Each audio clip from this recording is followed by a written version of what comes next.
د یو وخت خبره ده په یوه کلي کې یوه ماشومه د خپل مور او پلار سره اوسېدله.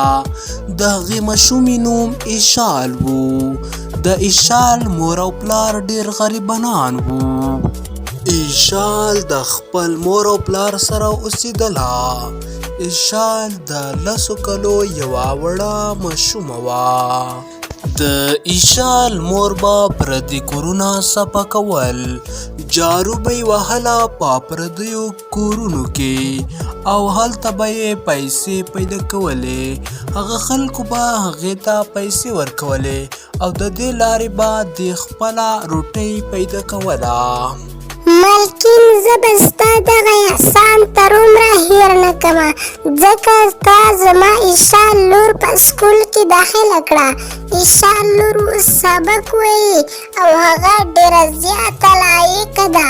دا ټول ستا برکت دی چې زما لور دې په سکول کې داخله کړله. هیڅ خبره نه ده، هیڅ خبره نه ده. تا زما په کور کې دومره خدمت وکړو، که تا ته ما ستا ایشال لور په سکول کې داخله کړه نو دا خو هیڅ خبره نه ده. تا تل عمر زموږ په کور کې خدمت کړی دی. بیا هغه ملکین دغه ایشال راوستی وي یو ګران سکول ته، په کوم سکول کې چې د ملکین لور سبق هم وایي. دا میس ډېره زیاته بده وي.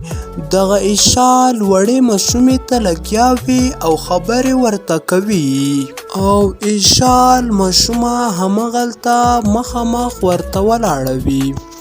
میس موږ ډېر زیات غریبانان یو. د چا په کور کې چې زما مور کار کوي نو هغې زه په دې سکول کې داخله کړمه. په دې ګران سکول کې زه هغې داخله کړمه، دلته یې راوستمه او راته ویې ویل چې ته نور په دې سکول کې درس وایه. دا بیا د سکول په ګراونډ کې ولاړه وي، ډېره زیاته خفه وي ځکه چې د میس هم ډېره زیاته بدې شي او د هغو وړو ماشومانو هم ډېره زیاته بدې شي. هغه ماشومان ډېر مالداره وي او ایشال ماشومه مالداره نه وي، ځکه خو ایشال ماشومه ډېره زیاته خفه وي. د دې دنیا څومره زیات ظالم خلک دي چې غریب ته ډېر زیات سپک نظر کوي. دغه جینۍ لږ ځنډ وروسته خپلې کوټې ته راشي. کله چې کوټې ته راشي نو هغه راوغورځي او مړه شي. بالاخره ډېره زیاته خطرناکه چوډیل ترې جوړه شي د هغې روح نه. د چوډیل ډېره زیاته غوسه وي. دغه چوډیل وایي چې زه به اوس خپله بدله اخلم ځکه چې زما د بدلې وخت راغلی دی. د چوډیل وایي چې زه به له هغه میز څخه هم خپله بدله اخلم او د هغه مالداره ماشومانو څخه، او هغه میز خو به زه ډېره زیاته وهلم او هغه نورو مالدارو ماشومانو به په ما پورې خندهګانې کولې. دغه چوډیل را ځان سره همدغسې لګیا وي، خبرې کوي. زه خو هغه وخت یو انسان ومه، اوس یوه خطرناکه چوډیل یمه، زه به خپله بدله اخلمه. زه خو هغه وخت ډېره غریبه وم او زما مور او پلار هم ډېر زیات غریبانان وو. زه به اوس خپله بدله اخلم ځکه زه اوس یوه خطرناکه چوډیل یم. زه اوس ورځمه هغه سکول ته په خپل شکل کې چې هغوی دا فکر وکړي چې دا خو چوډیل نه ده. زه به ورځمه په خپل اصلي شکل کې تر څو هغوی ما ونه پېژني چې دغه چوډیل ده. وروسته به زه له دوی سره بیا ګورمه.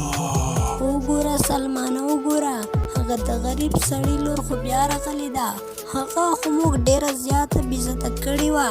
موږ ویل چې هغه به بیا سکول ته رانه شي، خو د دې په عزت څه کار دی؟ دغه بیا راغلې ده دلته زموږ سکول ته. دا خو هېڅ شرم نه لري. دا اوس بیا راغلی ده زموږ سکول ته او په دې سکول کې به دا درس وایي. دا خو هېڅ شرم نه لري. دغه دوه ماشومان په خپل منځ کې لګیا وي او خبرې کوي. دوی په خپل منځ کې لګیا وي چې دا د غریب سړي لور بیا راغلې ده، خو دوی ته دا پته نه وي چې دغه چوډیل ده او ځان یې خپل اصلي حالت ته راوستلی ده. همدغسې لګیا وي او د جینۍ ته خبرې کوي. دا دلته همدغه شان ورته ناسته وي، واپس یې له ځانه جینۍ ورته جوړه کړې وي. په دغه وخت کې میس راشي او میس ماشومه ډېره زیاته ووهي او دا پته ورته نه وي چې د دې تر شا یوه چوډیل ولاړه ده، ځکه هغې میز ته هغه چوډیل ځان نه ښیي. هغه چوډیل پټه ولاړه وي د هغې جینۍ تر شا. دا چوډیل ډېره زیاته خطرناکه وي. هغه چوډیل له ځان سره وایي چې زه به وروسته له تاسو سره ګورمه. او د غریب سړي لورې ته خو بیا راغلی یې، لاس ونیسه چې په دې لاس دې ووهمه. تا خو بیا راغلی یې سکول ته. ما خو وې چې تا ته به موږ خبرې وکړو او ته به له دې ځای نه وتښتې، خو په تا کې هېڅ حیا نشته. ته بیا دلته راغلی یې دې سکول ته او دلته به ته درس وایې. ته خو هېڅ حیا نه لرې. وکه ته چې هر څومره خبرې کوې، خو زه به لږ وروسته تا ته خپل کور ته درځمه او دا به هلته زه خورمه. تا ته زه ځان نه ښیم اوس، تا ته زه نه ښکارمه، خو تا پسې به زه درځم او تا به نه پرېږدمه. اوس وکه هر څومره خبرې چې ته کوې، وکه دغه چوډیل وایي چې زه به دغه ټول ماشومان او دغه میس نه پرېږدم، دا به زه خامخا خورمه. او دغه چوډیل ډېره زیاته ورته په غوسه وي او دغه چوډیل چې په څه ډول ویلي وو په همغه ډول یې وکړل. ګرانو دوستانو، که تاسې دغه ویډیو راسره تر پایه لیدلې وي او دغه کهاني مو خوښه شوې وي، نو زموږ دغه سیلاب کارټون ټي وي چینل در سره سبسکرایب کړئ او په څنګ کې د زنګ نشان باندې کلیک وکړئ ترڅو زموږ هره نوې ویډیو تر تاسې در ورسیږي او د دغه ویډیو څخه موږ ته څه هدف میلاویږي په کمنټ کې مو خپله رایه راسره ضرور شریکه کړئ او د بلې ویډیو راتلو پورې ما ته اجازه راکړئ ترڅو تاسو ته زه بله داسې کارټوني ویډیو جوړه کړم او تاسې ترې ښه پند او عبرت واخلئ او ښه خوند ترې واخلئ. دغه وه نننۍ ویډیو چې ما تاسو ته وړاندې کړه. هیله لرم چې د خوښې وړ به مو ګرځېدلې وي.